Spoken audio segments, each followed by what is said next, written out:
Hey, I am Mary Bell Carlson, and I am so excited to be with you today on the Speaker Success Toolkit. This is a mini series of financial behavior thought leaders. And this series is actually going to help you figure out what makes a speaker more successful, how you build your talk, how you become stronger beyond the stage, and really what it looks like behind the scenes. So today, a piece of that puzzle is going to get the PR and visibility.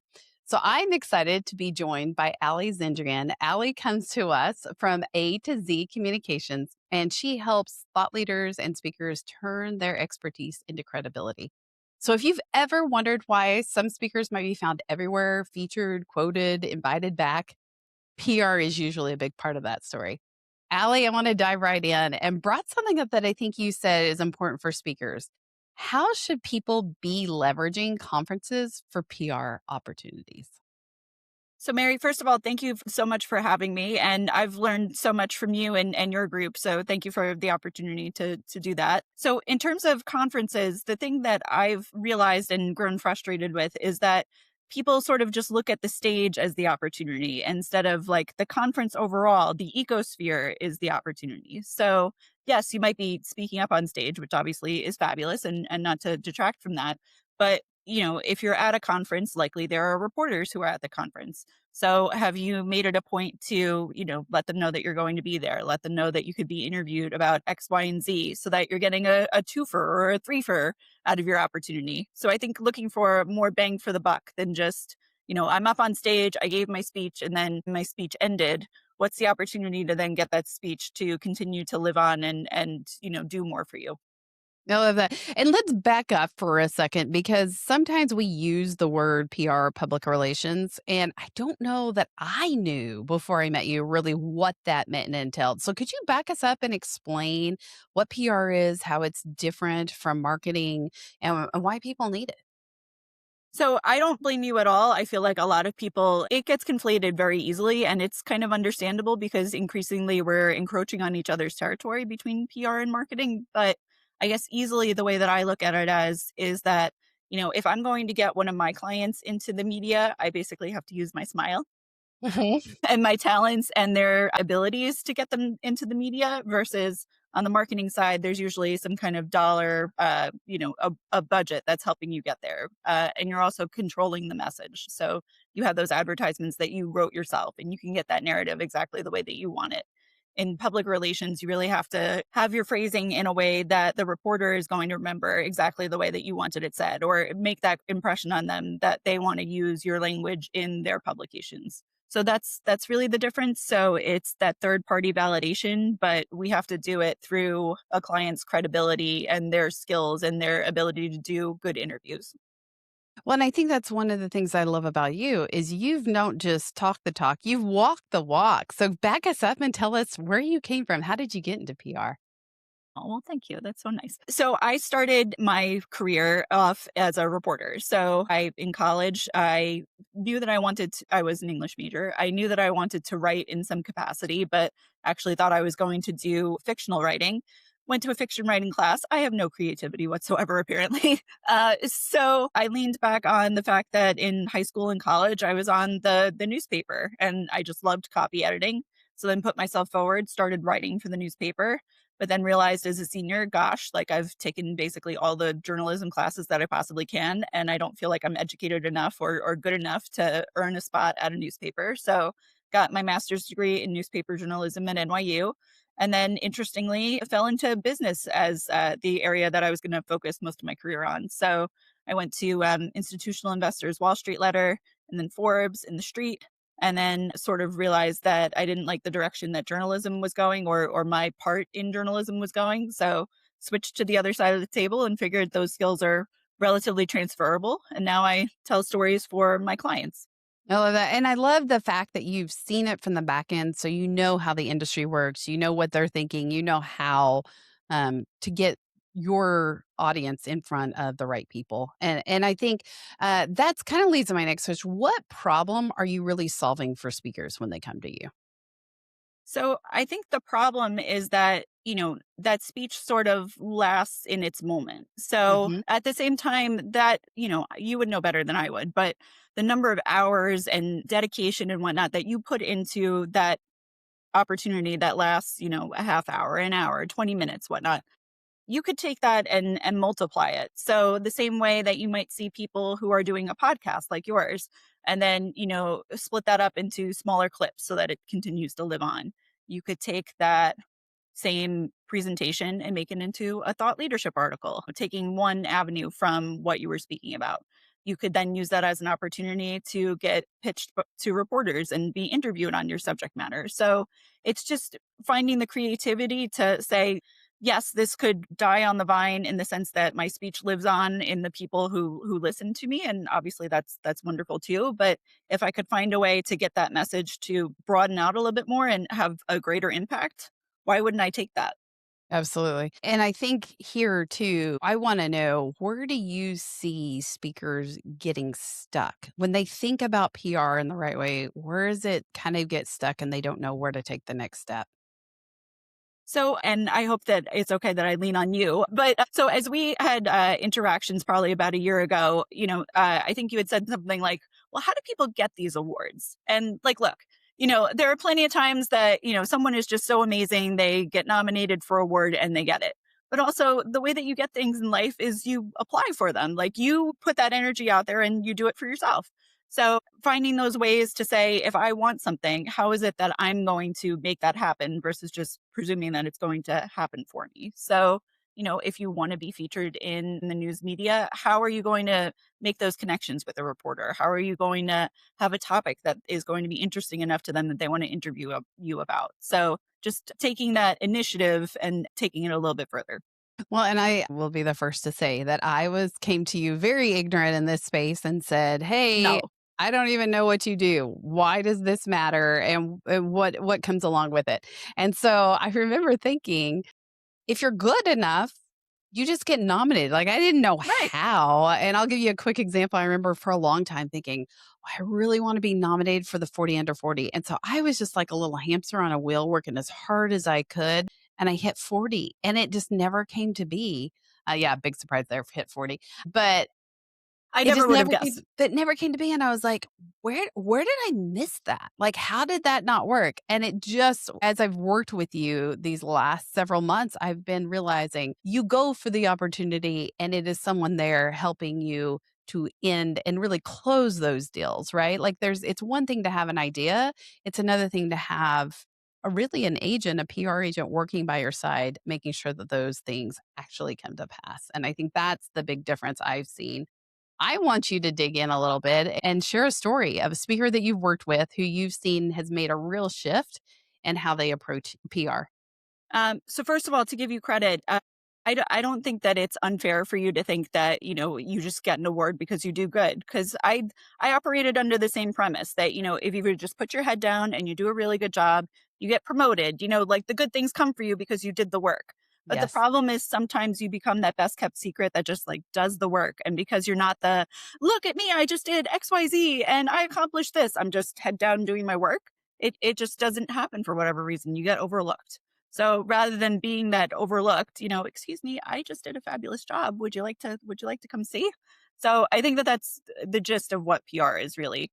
Well, and let me just put in there too. I really like the fact that it's not me having to do it because I think that's something difficult, at least for me, has been to self promote. It just hasn't ever come naturally. And quite frankly, I don't feel like it's authentic. And so it really helps to have you outside and say, hey, there is this event, there's this opportunity, etc.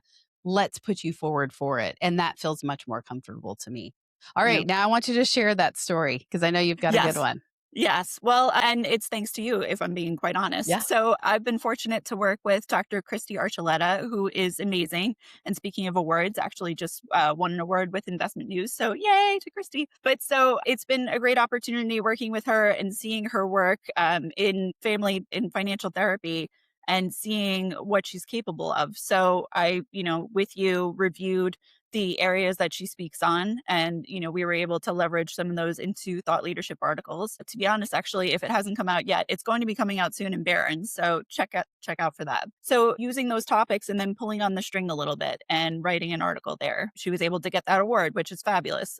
So taking those opportunities and then spinning it so that you're creating more out of it than just what it is. But it's also been great with her, so I think most speakers on your in your community have about 3 or 4 topics that they write on. But on the PR side, you realize within that, like, there's so much that you could really pull on. So her expertise is really very wide. So you can still extrapolate from that. Financial advisors stress and burnout. You can go in this avenue. You can go in that avenue. So she's been a true pleasure to work with, and I thank you for that opportunity to have it. Well, and I'll tell you on the back end of it, what we've seen just even in the last 5 months of this is the payoff has gone further. I feel like it's a bit of an approach where it's multiple layers that are starting to come to fruition. And so maybe you ought to take people behind the scenes a little bit of what it's like to work with a PR agent. I know when we first got started, there was a lot of kind of back and forth, and you getting to know Christy and what she talked about and how it worked and things that worked in her voice. And that took a little bit of time. And then we started to hit our stride, I'd say about 3 months in we started to see some things really kind of come through. And now, after several months of working together, not only are we seeing things come through, but we're seeing things from the past even push her forward. And so I would say, when working with a PR agent, one of the falsehoods is I'm going to try it for a month and then we're going to see what happens. And if it doesn't work in a month, we're done. And PR, I have found, does not work that way. It's really a long term game. So, really think that you're running more of a marathon than you are a sprint here. And with every stride, like every mile marker that you're hitting, it's kind of propelling you into that next event because they do play off of each other. What's that been like for you as the PR agent side in working? Is that typical of most paths in PR? Yes. So first of all, so you have learned so much, and that was so well put. So kudos to you on that. Thank you. Claps there. I But try. you succeed, let's be honest. But yeah, to your point, so look, there are some clients that you get, and whether it's just, all the forces came together or their topic is so timely all of a sudden, whatever national event so happens to speak to what it is that they're doing, that yes, you can, get somebody placed in a major publication quickly. And sometimes that happens. More often than not, it does take that learning back and forth of understanding, okay, well, your expertise is related around advisor burnout. So what Mhm. exactly does that mean? So would you want to cover this area that's, tangential to it, but not really? No, actually, I don't feel like I want to comment on that. That doesn't serve my purpose. Okay, no problem. Then but it takes having those conversations and going back and forth. And I think whether it's all PR people or whether it's just because of my reporter background, I like to listen to people talk and then those bells go off and say like, oh yeah, but like that's a really good opportunity. I would want to write an article if I still could. So, it takes a while of having those conversations. And I would encourage somebody, especially if you're going to start doing PR, have the goal in mind at first. Mhm. So I think it's really important. Sometimes we do PR just for the sake of PR of like, I want to get in an article and that would be a life goal. And, that's totally fine. But if your goal is also, I want to eventually write a book. I want to get on more national stages. I want to spread into this area of the country. Like there are different tactics and different paths that you're going to take to get there. So to your point of, sometimes you don't see something happen in a short period of time, it could be because you don't have the end game in mind. So if you know that somebody wants to go bi-coastal all of a sudden, but you're not pitching the other coast, Mm. well, yeah, then it's not going to work out. But because we weren't keeping our eye on what the prize is. Well, and I think one thing I've really liked in working with you has been the fact that we aren't seeing all the things coming out. We aren't seeing the trends. We really are buried with our head in the sand. And I'm speaking on behalf of speakers. You're really buried in your work, right? You're buried in your research. You're buried in your presentations. You're buried in doing the next thing. And what I've loved from you is you'll come in at the 100,000 foot level and say, hey, this is happening. Here's an article. Let's write it, and you've been able to pitch stuff for Christy specifically that we hadn't even come across our radar screen, that we weren't even tracking. And so it puts us in areas that say, hey, this is the next level to take it. The other thing I think that's a key word is the word thought leadership. That gets thrown around a lot these days. I feel like back 10 years ago, it was you're an expert. Well, now everyone's an expert on YouTube. And so now we're hearing a lot more of this idea of thought leadership. And I want to spend a little bit of time here what that actually means because I'm seeing that really come to play in working with you of true thought leadership. So let me pause there. You tell us more of what your thoughts are on thought leadership and how to get there. Yeah, so thank you for that. So, in terms of thought leadership, I would say that this is taking your expertise and sort of either matching it with the trends that you're seeing in the industry or matching it with a national news event or other opportunity. So, to your point of like the 10,000-foot view, it's one of those opportunities where an outsider's perspective sometimes can just reignite everything and make you realize, like, yes, I have been very dedicated on this research, but this research has, a much bigger impact than what I would have thought. So I think it's marrying your expertise with something that's going on that people might be interested in, or it could be just looking at those emotional aspects. So looking at something like advisor burnout. So yes, arguably that's timely all the time and unfortunately so, but especially toward the end of the year as we're all just sprinting toward, oh my God, like I just have to get those last statements in. I got to do my tax loss harvesting. I got to Okay, but, now I've hit my very end and, like, literally I am burnt. There's nothing left. So it's a timely topic that people will care about, and it's a big issue that can impact so many people. Well, and you're able to navigate what's in vogue, what's out of vogue, how to pitch the actual topic itself. Because a lot of times we would just say, oh, yeah, this is very interesting because it's interesting to me. But you're able to see it through a PR perspective and really a journalist perspective and say, does this even have legs? And if not, how do we shape it to give it legs so it would actually be able to take off? So, Thank you. two things I want to go from here. I think a lot of people hear the word PR and automatically think, it costs too much. It's not for me. So, how, first off, explain how PR works on a cost perspective? And then, how does this become more? How could an everyday speaker really take it to help them move to the next level? So I think this is where, at least the PR that I've seen, and I don't want to pretend that I've seen everything, but especially in the agency world, it does come across as being very expensive. And to be honest, as I was starting my own business 2 years ago, it made me think if I can't afford to give PR, if I can't afford to get the PR that I'm giving, is that really right? Mm, So yes, there is an assumption that something's going to cost, anywhere from 5 to 10 to 20 to very big numbers. And sometimes it does. And sometimes that's warranted because the situation's very complex. The company is very big. There are lots of different things that are happening. But if you're talking about, one speaker and one person, you can look at different companies and see their cost structure. I have a retainer model for some clients, and that makes sense. And in some cases, I do an hourly model because I think that that's the right thing to do. And if you only need this much help, you should only pay this much money. So, there are people and professionals, especially who are leaving bigger agencies and, are willing to work with people and want to have that kind of impact on a person because it is great to see somebody go from here to here that will help you and will do it on a more cost understanding basis. well, and I do have to just make a quick comment here because inside the community, if you are part of our community, Allie has been very gracious to give an amazing deal for our community members. And so if you're wanting to just dabble in PR and get to try it out a bit, I would say come inside the community, get these great rates with Allie, and then you can kind of take it to the next step.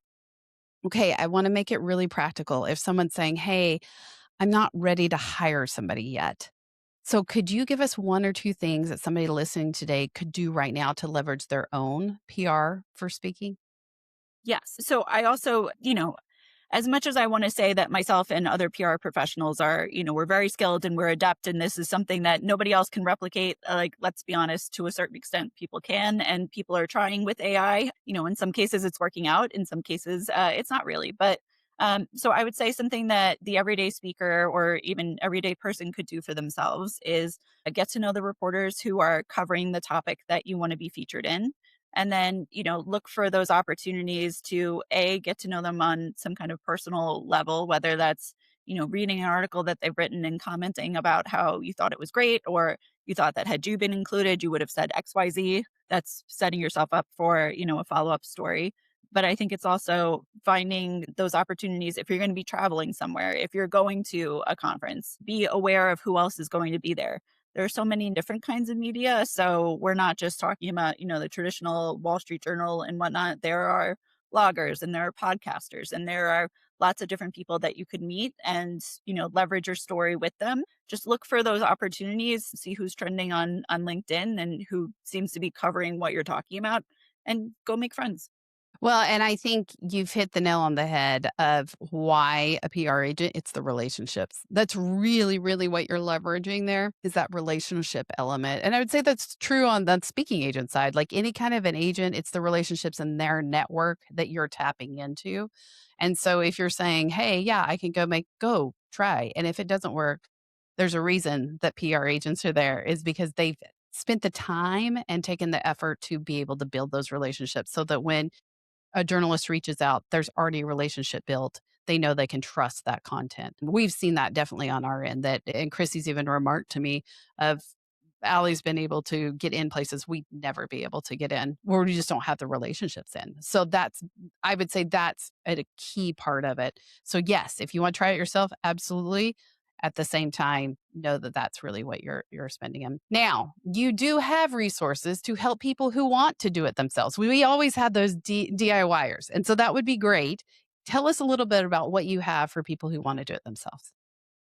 So first, before I go there, so I just want to comment that I think that in your business as well as my business, so the relationships really matter because when you're thinking about it, so if you're a reporter, in some cases you literally have like an hour, 2 hours, 3 hours of a deadline to get a story accomplished. Are you going to take a chance on somebody who like may or may not be good? They may or may not be available.